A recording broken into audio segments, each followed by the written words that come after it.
Mahalakshmi resort Rajan Kumtekar साहेबांचं आहे. हे बघा पूर्ण बोटीत बसल्यासारखं वाटते ना. हां, इकडे आज आता काम चाललं आहे. 500 लिटर सोलार वॉटर हीटर.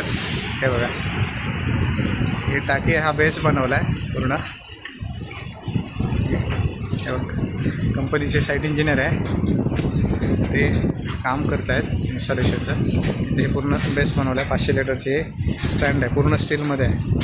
एवढीसा 11 फूट लांब, रुंदीला साधारण एक 7 फूट आहे, 7-7.5 फूट. ठीक आहे. त्याच्यावरती टाकी येणार आणि त्याला ट्यूब लागणार, मग ते वॉटर कनेक्शन पुढचं.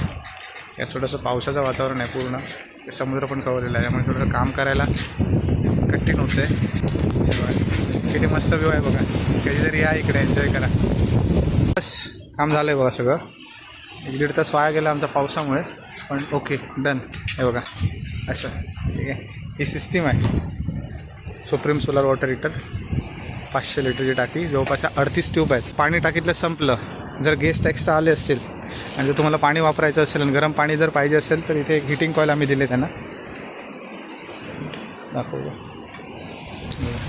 अशी हिटिंग कॉईल आहे. हे बघा ह्या प्रकारे ही अशी इथे असतं होतं, म्हणजे हे मॅन्युअली लाईटवरती चालणार.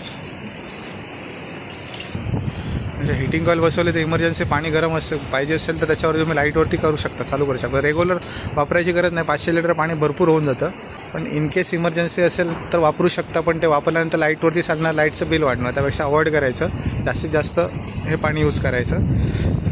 म्हणजे त्याच्यामुळे तुम्हाला 0 लाईट बिल, पूर्ण सोलार, सूर्यदेवाची कृपा. चला डन. बघा किती छान आहे. लोकेशन पण मस्त आहे. ते वरती त्यांचं काम आहे, पण खाली हॉटेल खूप छान आहे. किती बेस्ट रिसॉर्ट आहे. मस्त माहोल एकदम आहे ना. इकडे हा देवबाग संगम झाला, ह्या साईडला हे बघ मस्त बीच. खाली हे बघा पर्यटक खेळत आहेत. छान आहे. समोरचं लोकेशन दाखवतो तुम्हाला, म्हणजे कधी आलात तर कळेल. हे बघा आता बंब वापरत होते कस्टमर, पण बंबावरून आता सोलार वॉटर हीटरवरती, म्हणजे सोलार एनर्जीवरती ते शिफ्ट झाले. ठीक आहे. इथे बघा हा फ्रंट साईड आहे हॉटेलची. हे बघा हे समोर दिसते, हे माडाच्यामध्ये हे बॅक वॉटर आहे, म्हणजे रिव्हर आहे. हे सगळं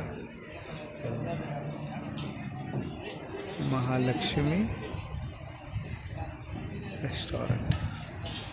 हां, आश्रम मालवण साईडला गेला आणि हा डेड एंड इकडे पुढे देवबागचा.